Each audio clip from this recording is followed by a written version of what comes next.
Shaky मैं थोड़ा सो के आ गई, यहाँ पे रूम निकल आया হ্যাঁ, মানে ভাবনার বাইরে আর কি।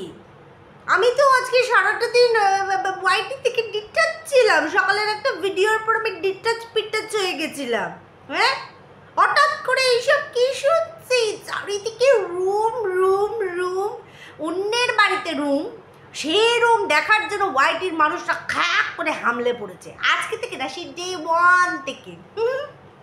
যাই হোক, এই কদিনের এই সমালোচনায় কিন্তু আমাদের গামলা কোথাও না কোথাও মিস হয়ে যাচ্ছে, মানে ওকে নিয়ে খুব একটা মানে সমালোচনা হচ্ছে না, তাই না? ওই এক একটা দর আসে না, সেই দরের মধ্যে গা ভাসিয়ে সবাই আমরা চলে যাই, এরকম হচ্ছে দশা। কিন্তু এদিকে দেখতে পাচ্ছি খিস্তি শুরু হয়ে গেছে, আগু কানের মাথা খেয়ে যাচ্ছে, এমন এক একটা খিস্তি শুনতে পাচ্ছি। যাই হোক, ঠিক আছে, যার যেটা স্বভাব, আমি খিস্তি নিয়ে ওকে বলবো, ও খিস্তি নিয়ে তাকে বলবে, সে খিস্তি নিয়ে তাকে বলবে, এরকম তো ভাই খিস্তি আমাদের ওয়াইটিতে একটা সময় খুবই চলেছে। কিন্তু ব্যাপারটা কি হয় জানো তো, ওই যে একটা কথা, যে মানুষ না নিজেরটা ভুলে যায়, কখন যে নিজে কি করেছে সেই জিনিসটা বেমালুম ভুলে চলে যায়। এই ভোলার জন্যই মানুষ বুঝতেই পারে না যে আমিও একটা সময় ওই যে ইয়ে সাস ভি কভি বহু থি, মানে এই যে সাস ভি কভি বহুতের মতন আমিও যে একটা সময় খিস্তি দিয়েছিলাম, এই জিনিসটা মানুষ ভুলে যায়।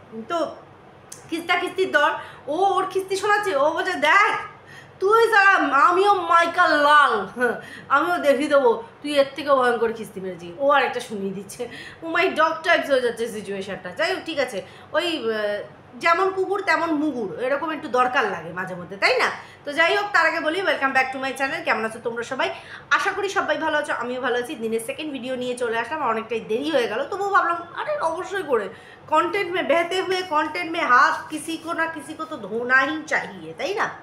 এবার বক্তব্য হচ্ছে, আমি ভাবি আমাদের জানি যা এই দিদি ভাই সবাই এত কিছু কন্টেন্ট নিয়ে কাজ করে যাচ্ছে, কিছু না কিছু করছে, কিন্তু আমাদের এই দিদিভাই সীমা সীমা সীমা সীমা সীমা সীমা সীমা সীমা সীমা সীমা মানে ওই যে সীমা করে একটা করে নাম দিচ্ছে, আর কষা পায়খানার মতন পটি কট করে বেরিয়ে যাচ্ছে, বুঝতে পেরেছো?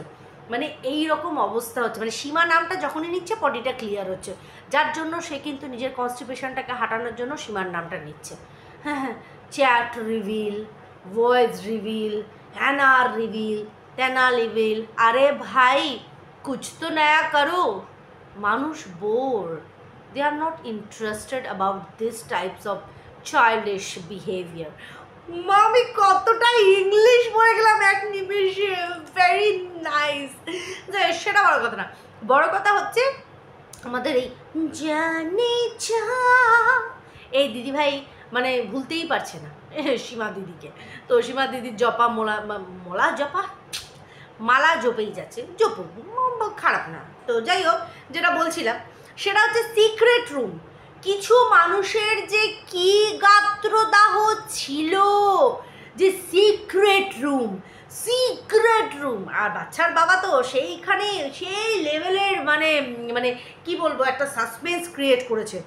সিক্রেট রুম নামক একটা রুম আছে, যে রুমটাকে সেইভাবে সাজানো হচ্ছে, অথচ সেই রুমটার বিষয় আমি কিন্তু একটা জায়গা ক্লিয়ার করেছিলাম, যে এই যে ঝিউ সাহা যে সিক্রেট রুমটায় থাকে, সেই সিক্রেট রুমটা আর এই সিক্রেট রুমটা এক না। আমি এখনও বলছি এক না, এই কারণে বলছি কারণ এইখানের পজিশান যেটা আমি দেখেছি, কারণ এই যে ড্রেসিং টেবিলের পাশের অংশটা তোমরা দেখেছো, যে ছোট্ট একটা টুল আছে, বাচ্চার বাবাকে আমরা বেশিরভাগ সময় টুকটাক কথা বলার জন্য ওইটুকু পার্টটায় ওইখানের ফোকাসের লাইটটা অন করে ওইটুকু পার্টটায় কথা বলতে দেখেছি। আমি কিন্তু একটা ডাইমেনশন এরকমভাবে আমি হিসাব করে নিয়েছিলাম যে এটা এদিকে এরকম আছে, বাট ঝিউ সাহা যে রুমটাতে থাকে সেই রুমটা আর এই রুমটা দুটো এক না। আমি প্রথমেও বলেছি, এখনও বলছি, আগামী দিনেও বলবো যে এই দুটো রুম আলাদা। বাট হ্যাঁ, এই সিক্রেট রুমটাকে এই কারণে এলাবোরেট করা হয়েছে যে সবার ধারণা ঝিউ সাহা যে রুমটায় থাকে এইটা হচ্ছে সেই রুমটা।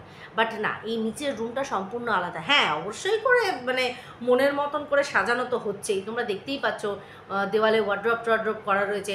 এইবার দেখো কার মনের মতন হচ্ছে ভাই, সেইটা তো আর আমি এখানে বসে বলতে পারবো না, কিন্তু হ্যাঁ হচ্ছে মনের মতো, যেভাবে বলা হচ্ছে সেইভাবে গুছিয়ে দেওয়া হচ্ছে, এরকমই একটা ব্যাপার আর কি। মানে যেরকম হঠাৎ করে দেখো এমনই বন্ধুত্ব, এমনই ফ্রেন্ডশিপ, অথচ দেখো ফ্রেন্ডশিপ মানে আমার বাড়িতে যদি অসুখ চলে, আমার এমন ফ্রেন্ড সেও মুখে না সাবান ঠাবান দিচ্ছে না, ফেসিয়াল করছে না, কারণ তাকেও ওষুধ মানতে হচ্ছে।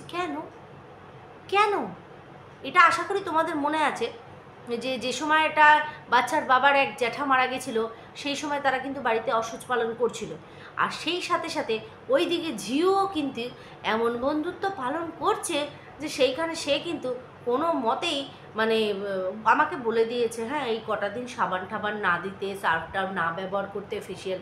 মানে কে বারণ করেছে? তোমার কে মারা গেছে যে তোমাকে অসুখ পালন করতে হচ্ছে? এই যে তার হালে জামাইবাবু মারা গেল, হালে আমি একটা উদাহরণ দিই, হালে তার জামাইবাবু মারা গেল, দিদির বাড়িতে যে ওষুধগুলো পালন হয়েছে সেই ওষুধগুলো এই বোন বসে পালন করেনি, কিন্তু বাচ্চার বাবার বাড়িতে যে ওষুধগুলো হয়েছে সেইটা এ বসে পালন করেছে এক্স্যাক্ট সেম টাইমে।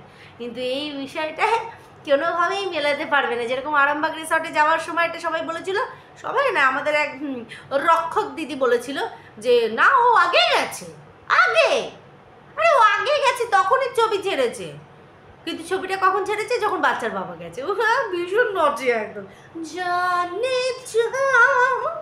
যাই হোক, যেটা বলছিলাম কথা হচ্ছে, এইবার এই সিক্রেট রুমের ছবিটা রিভিল হয়ে গেছে। কে রিভিল করেছে?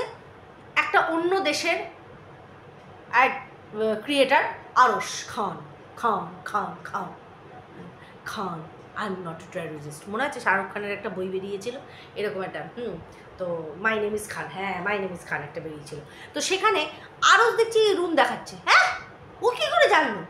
কারণ দেখো আমাদের পক্ষে তো সম্ভব না, আমি তো কোনোদিনও বাচ্চার বাবার বাড়ির চৌকাটেও পা মারাইনি, দিদির পক্ষেও সম্ভব না।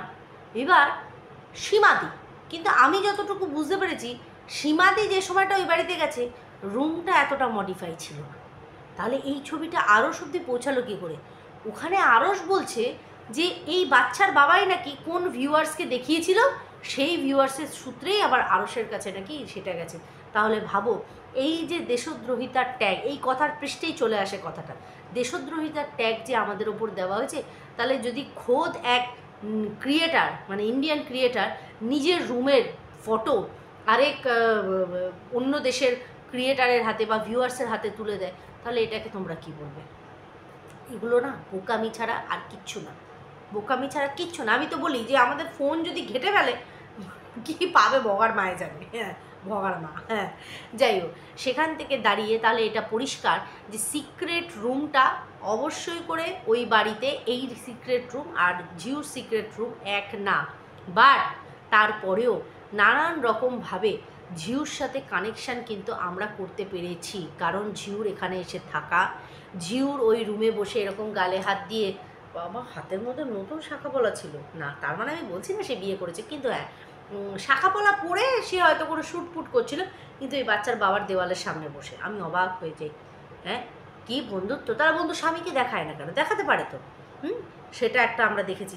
হ্যাঁ, আচ্ছা, তারপরে কী বলে,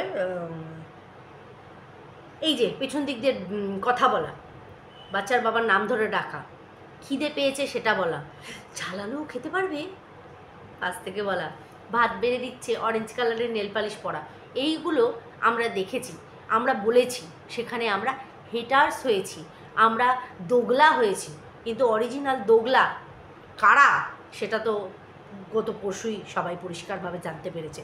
আজকে এই সিক্রেট রুমটা যাদের নিয়ে এত মাথা ব্যথা ছিল তারা পরিষ্কার করে দেখিয়ে দিয়েছে আরশ যে সিক্রেট রুমটা অবশ্যই করে।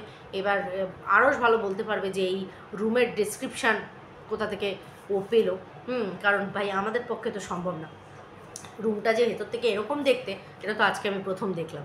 তো যাই হোক, এইটুকুই বলার ছিল যে মানুষ চিন্তাভাবনা করে কাজ করা ভালো, ওই ভাবিয়া করিও কাজ, করিয়া ভাবিও না। নিজেরাই দোষ করবে আবার অন্যদের গলা উঁচিয়ে দোষারোপ করবে, ভাই অদ্ভুত লাগে এই বিষয়গুলো, তাই না? তো চলো ভিডিওটা আজকে ছোট্ট করেই করে যাচ্ছি, অবশ্যই করে রাত্রিবেলা চেষ্টা করবো লাইভে আসার। সবাই খুব ভালো থেকো, সুস্থ থেকো, দেখা হচ্ছে নেক্সট ভিডিওতে, ততক্ষণের জন্য টাটা।